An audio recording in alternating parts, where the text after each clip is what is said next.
দর্শক বন্ধু, আশা করি সবাই ভালো আছেন।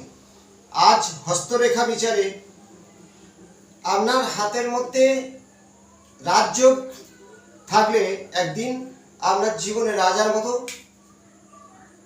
জীবন কাটবে। সেই সম্পর্কে কিছু ভালো ভালো রেখা সম্পর্কে জানাবো।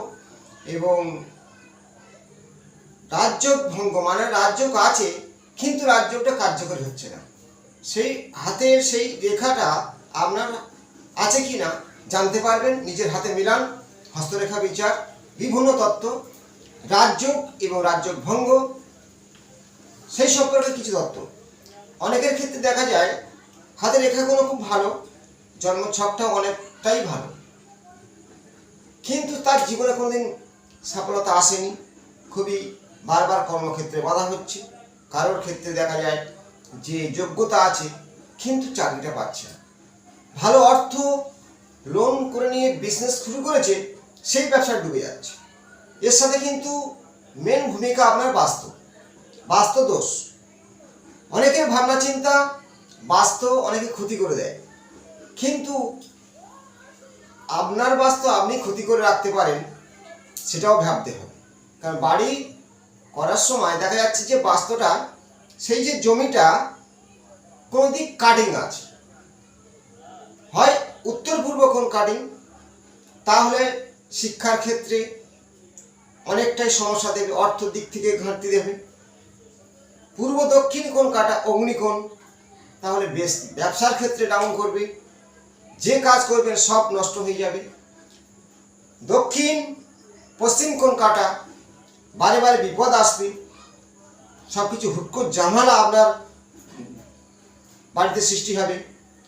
উত্তর পশ্চিম কোণ কাটা বায়ুকোণ, সেই বাড়ির মহিলারা প্রচুর কষ্ট, আমি অনেক ভিডিওর মাধ্যমে জানিয়েছি যে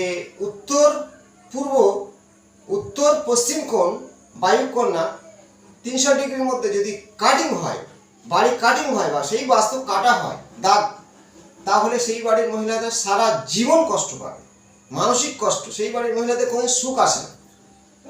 চন্দ্রের স্থানটা কাটা হয়, প্রত্যেকটা গ্রহের আমাদের বাস্তু স্থান দেওয়া হয়েছে, তেমন 64 যোগিনীও বাস করে।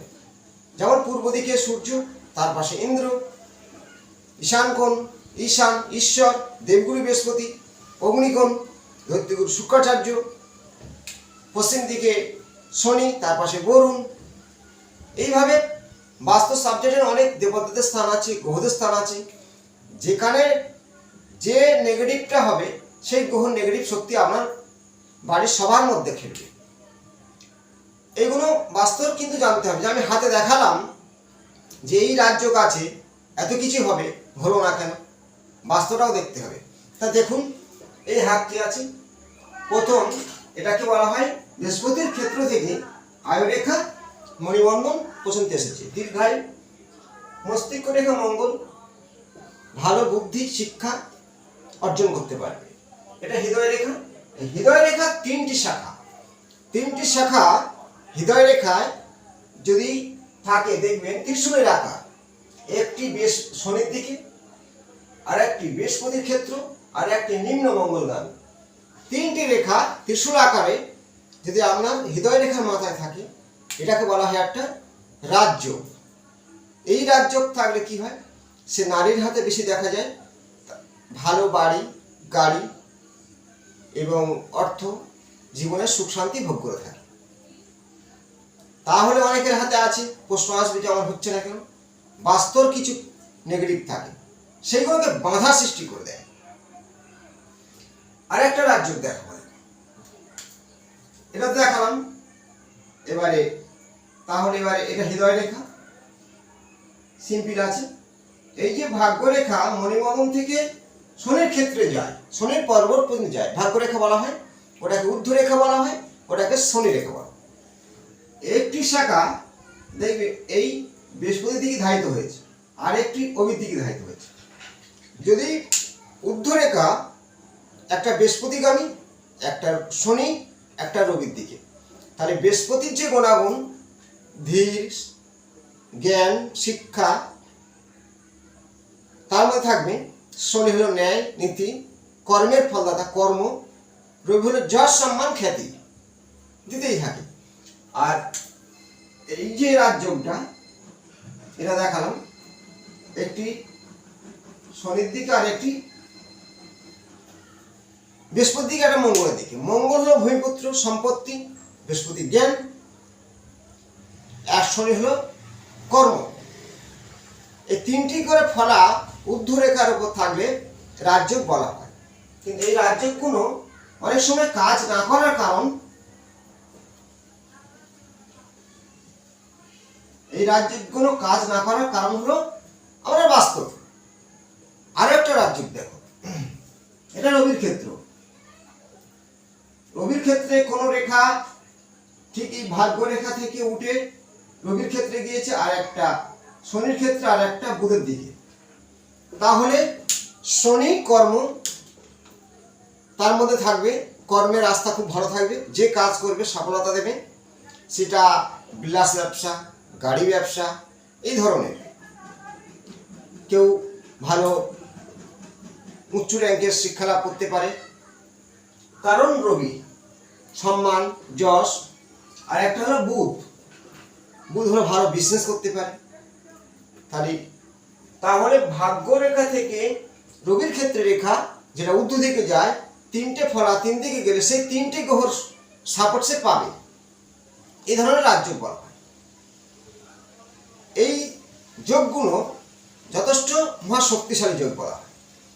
ছোট ছোট রাজযোগ থাকে। ছোট ছোট রাজযোগ বলতে কেমন, হাতে আছে বাড়ি হবে কিনা, ছোট রাজযোগ তাহলে বাড়ি হবে, এটাকে রাজযোগ বলা হয়। কারণ এই যে এটা শুক্রের ক্ষেত্র, এই শুক্রের ক্ষেত্রে কিছু এই ধরনের পর্বত আকারে কিছু রেখা থাকলে এটাকে রাজযোগ মানা যায়। দেখবেন এইভাবে পর্বত আকারে, এইভাবে পর্বত আকারের চিহ্ন শুক্রের ক্ষেত্রে থাকলে এটা একটা রাজযোগ। শুক্র দেয় ভোগ, বিলাসী, বিলাসিতা। শুক্রের ক্ষেত্র বেশ উঁচু, খুব সুন্দর সুগঠিত শুক্রের ক্ষেত্র। এই শুক্রের ক্ষেত্রে এই চিহ্নগুলো খুবই ফলদায়ক। এবং এই রেখা আছে তার সাথে মিন চিহ্নের আকারে আছে, দেখবেন এইভাবে মিনের আকার আছে, ঠিক শুক্রের ক্ষেত্র দিকে থাকতে পারে। আবার কারো ক্ষেত্রে দেখা যায় শুক্রের